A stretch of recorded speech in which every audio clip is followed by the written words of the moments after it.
ये बड़ा भाई है, ये बड़ा भाई है, ये छोटा भाई है, ये हाफिज कुरान है। तरतीब सीधी कर लो, तरतीब सीधे करिए। ये वालिद है, ये बेटा। कितनी उम्र है?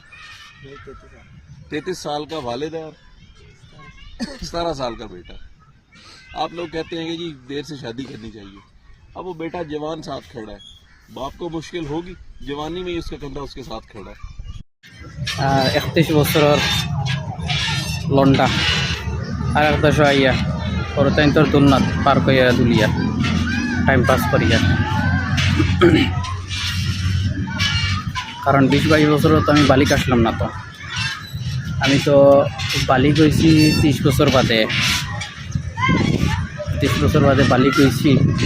আর বালিক হইতে হইতে নিজের বিয়ার ইচ্ছাও গেছে গিয়া।